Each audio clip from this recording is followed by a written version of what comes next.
Hey everybody, Andrew Christian here with Trophy Boy Metro-Masc What's up, guys? and Bianca. Hi guys. And today we're going to be talking about makeup for guys. And the reason why we're doing this is because I'm launching my own skincare and cosmetics collection. So the first product coming out is called Trophy Boy Muscle Dust. I'm super excited about it. I mean, who doesn't like glitter? And it has really great shapes in it. It has little hearts, moons, and stars, and like a very fine glitter. So that's why we're talking about makeup today. So Bianca has been doing makeup for Andrew Christian for quite a few years now. Yes. When Bianca started doing makeup for Andrew Christian, Bianca wasn't Bianca, Bianca was Blake. So you've been on a transformation journey. Do you want to talk a little bit about that? Yes.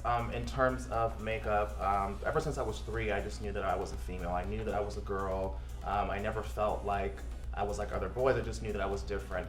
As far as makeup goes, I've literally been playing with makeup since I can remember. I was about 4 years old when I used to run into my mom's bathroom and play with her eyeshadow and her lipsticks and all that good stuff. And it just kind of spiraled out of control and grew to what it is now. Awesome. Yes. I love how you said spiraled out of control. Like same, like when I wake up in the morning, I'm like, I'm spiraling out of control. I don't think it's the same thing A with little makeup. crazy. So did you start off as doing like a lighter type of makeup and then did it transition into like a heavier full face, or did it like start off as full face, there we go, Oh, lipstick, my eyelashes are glued on, they're all over the place? It definitely didn't start like this. So I actually used to, like, little by little, like in high school, I would start off small. Like I would start with a powder or a mascara or like a clear lip gloss, and then as time went on, I started to progressively get more and more into makeup. Yeah. Bronzer, contouring, eyelashes, eyeliner, the whole nine. So yeah, I definitely didn't start off like this. She didn't start out with a red lip being like, boo, where you at? Where you at? No, I didn't wake up like that. She waking up at 5 years old. I wish I would have, but no, I didn't. Okay, well then you would have a great makeup experience for now then, right? You Yes, started at an exactly. early age, it's easy. I beat your face. You can beat my face a couple times.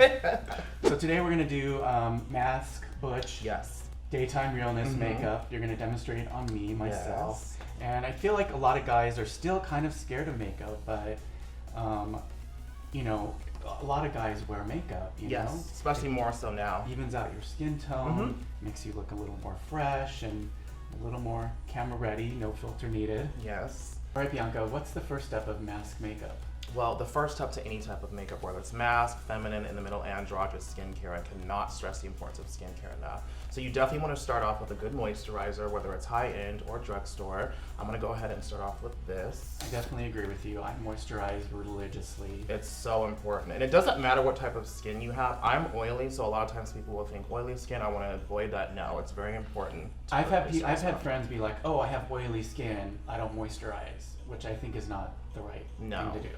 You have to moisturize. You have to moisturize. So normally on clients, I'll just apply it with a brush. If you're doing it for yourself, obviously you can use your hands. Always just make sure that they're clean though. Of course. So I'm gonna just do a light coat all over your skin. And this feels really cool too. So next I'm gonna go ahead and use a primer, and that's actually funny that you said something about it making makeup adhere better. So I'm gonna go ahead and use a bit of a primer. What primer does is if you think about, let's say, when you paint your car or paint your house, or when we get our nails done, you have to do a base or a primer coat. So the primer is going to help you the longevity of your makeup. So I'm going to go ahead and just use this again with a brush. Again, if you're doing your own makeup, you can use your fingers, but because you're a client of mine, I'm going to just apply it again with a brush. So what does a primer exactly do? So there's actually different types of primers. So you usually have to assess the skin type of your client. So for me, I'm oily, so I like to use 2 different types of primers. I'll use a mattifying primer and sometimes a smoothing primer to kind of smooth out any kind of imperfections, texture. If you're very dry skin, I always recommend using either a hydrating or a nourishing primer. And then someone who's got combo skin, let's say they're dry in the perimeter of their face and oily in the T-zone, I would recommend using a mattifying primer. So it just depends on your skin type. Okay, what are we doing now, Bianca? So after we applied our primer, we're going to go ahead and go in with the foundation. So because we're doing like an everyday mask Metro look, I'm going to go ahead and use a damp beauty sponge. I use a sponge because it applies a little less of the product versus going in with a big sponge or a big brush. So I'm going to go ahead and just take a little bit of this. I'm going to go ahead and just Beat that face. Beat that face. Why do you get the ear? Because if you don't blend it in the ear and the neck, it'll look like he has a mask on. Oh, girl, she gonna have a mask on by the end of this. She'll look at a whole other person. We're gonna walk away and be like, who is that? No, it'll Who be is very. that? Is that Andrew Christian? Who is that? Let me ask you this: do you like a liquid foundation or a stick foundation better? I tend to like the liquids better. The sticks tend to be a little bit creamier and heavier. It just depends on the amount. Well, I like a little creamy and heavy, girl. I might switch to a stick, girl. Well, not like I wasn't already out of stick, but. Oh my gosh. But what if you have like a beard? I want to know. What if you have a beard and You you're wanna trying go to put around on like a it. natural look? How do you Just get it wanna with go a? around it. Just go around it. Yeah. Yeah, I was just wondered. You know, I can't grow a beard, but like You if I can't. could, Can we trade? I mean, like if we could. I mean, I don't need one. I really don't need one. So after that's done, I'm pretty much done here. I'm gonna go ahead and take a light layer of powder. You can use a colorless powder or you can use something that's close to your skin tone. I like to use a fluffy brush, something that's not really dense. Reason being, the more dense the brush is, the heavier the application of the product is, and because you want something more everyday, more natural, masculine, so to speak, you want to use something that's very fluffy. It doesn't have to be an expensive brush. It could be something from the drugstore, so you can feel this. See what I'm referring to? Ooh, it's soft. Very soft, It's right? actually real rabbit.